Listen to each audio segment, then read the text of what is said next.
Last night I had to take Sean to the ER. He spiked a fever. Um, it started, I got a text from him at about noon that it was 100.6 and the threshold is 100.4. I should have left right then and taken him to the ER, but didn't because he wanted to ride it out and see if it came down on its own, because sometimes that happens. Um, but it didn't. By the time I got home at about 5:15, it was 102.1. 102.1. Anyway, I gave him Tylenol immediately, and it went down to 101.9 by the time we got to the ER and they took his temp. They ended up keeping him and admitting him to the hospital. They said what it was just a standard neutropenic fever. They tested blood, they tested bacteria, they tested urine, they tested COVID, they tested everything.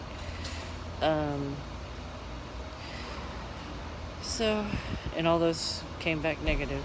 But they still pumped him full of antibiotics, and they were going to give him some immunobooster stuff, even though he had some at the end of his chemo cycle. Cycle 5 is finished. Anyway, they wanted to boost up his white blood cell count because it was too low.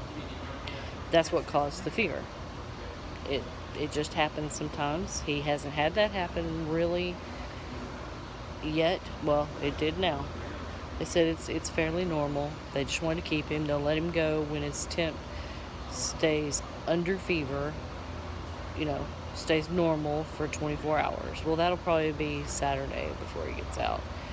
He's none too happy because they had to poke him. They couldn't get blood return through the peak line, so they had to poke him, and they needed to do that anyway to put IV. He's like, well, why can't y'all put the IV through the PICC line? They do that when I get chemo. And I said, Sean, that's for chemo. It's not just for any meds. It's just for chemo. They got to put an IV in. So they put run an IV line and drew blood through that. Sorry about the noise, but that's part of being in a warehouse. Anyway, he's doing good. I've already talked to him this morning. His temp's down to 98.8. So I'm at work, Brennan's at home, Sean's in the hospital, but grumpy. He can be grumpy.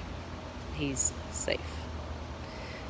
He's like, I should have just stayed home since it turned out to be nothing except low white blood cells.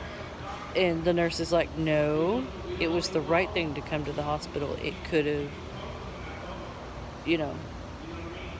it could have been something more serious, or it could have turned into something more serious.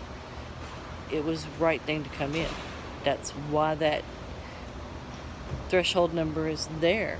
You come in when it's 100.4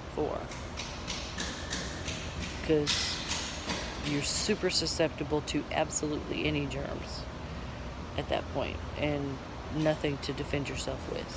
So anyway, just wanted to let y'all know he's good. Close call, but he's good.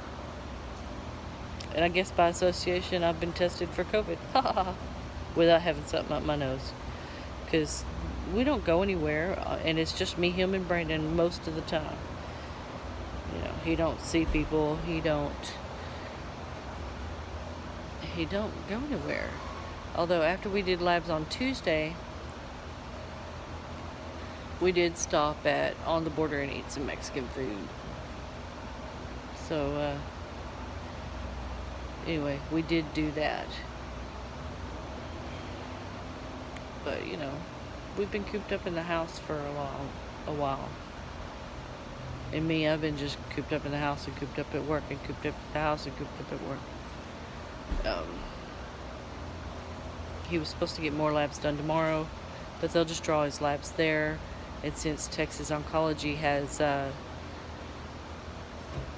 they practice out of the hospital he's in, as well as the hospital that we normally go to for chemo and labs, they'll just transfer the information over their system, you know. I don't know what system they use, but whatever.